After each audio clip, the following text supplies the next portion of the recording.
Benazir Bhutto, income support programme एक कानून है और इसे किसी एक सिलेक्टेड वज़ीर आज़म अपने हुक्म से ख़त्म या नाम की बदली नहीं कर सकता। इस वक्त जो शख्स, जो जमात, जो आदमी, जो इदारा 18वीं तरमीम के ख़िलाफ़ साजिश करेगा वो इस मुल्क की बुनियादों को हिलाने के साथ मजाक कर रहा होगा। मैं समझता हूँ कि ये एक संगीन काम है, इससे इनको इज्तनाब करना चाहिए।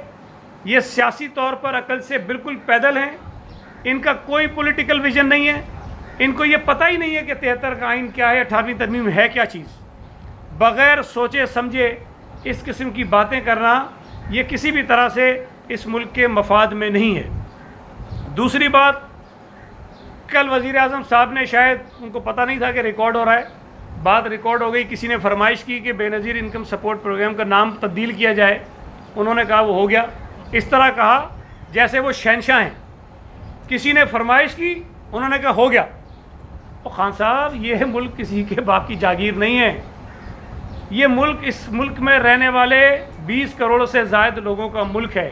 कराची के लिए 165 अरब के पैकेज का ऐलान करने वाले पहले सूबे के NFC अवार्ड के तहत गुज़िश्ता 7 माह से 120 अरब रुपए की अदायगी को यकीनी बनाएं, क्योंकि इनका रोना है कि ख़जाना खाली है, तो वो फिर किसी को लॉलीपॉप देने के लिए कराची के 162 अरब रुपए का पैकेज का ऐलान करके गए हैं।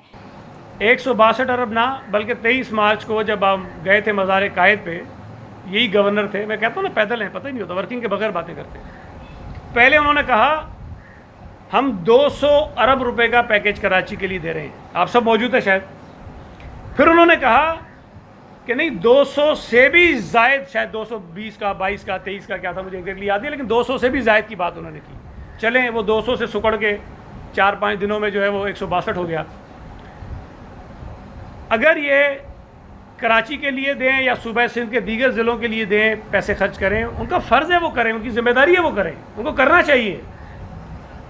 लेकिन हमें परेशानी ये है कि इस वक्त मुल्क में जो ख़जाने की सूरत हाल है वो ये है कि आप NFC के तहत जितना पैसा सूबों को देने के पाबंद हैं वो तो आप दे नहीं रहे।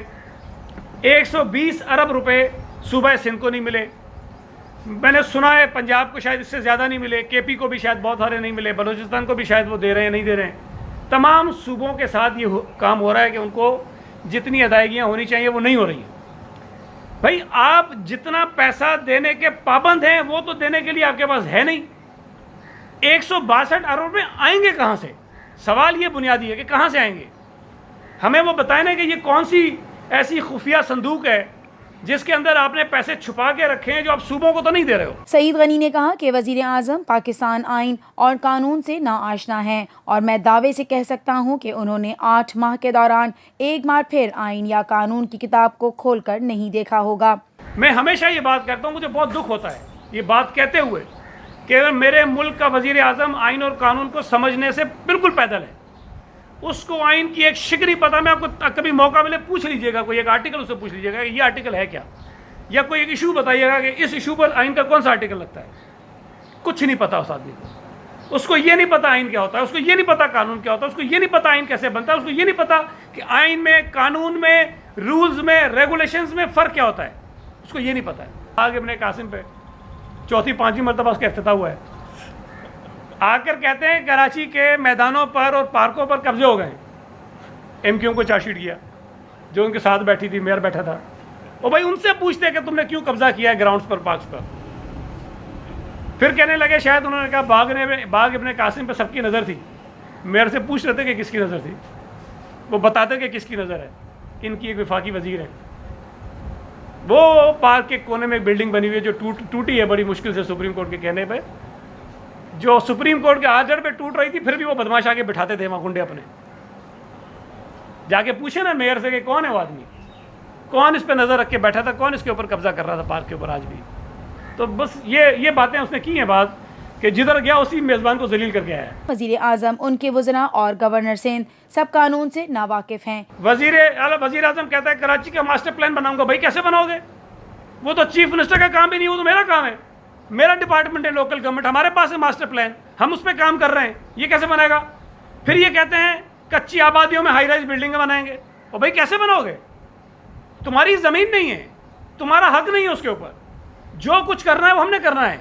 हमारी मदद करो, हमें सपोर्ट करो, हमसे आइडियाज शेयर करो कि हमने ये करना है, किस तरह करना चाहते हैं, हम करेंगे। लेकिन ये कोई जागीर नहीं है सूबा सिंध। यहाँ जो लोग हुकूमत कर रहे हैं वो सूबा सिंध के लोगों के मुंतखब लोग हैं। हम नामजद लोग नहीं हैं, हम सिलेक्टेड लोग नहीं हैं। हम इनके सामने, इनकी साजिशों के सामने इलेक्शंस जीत कर आए हैं।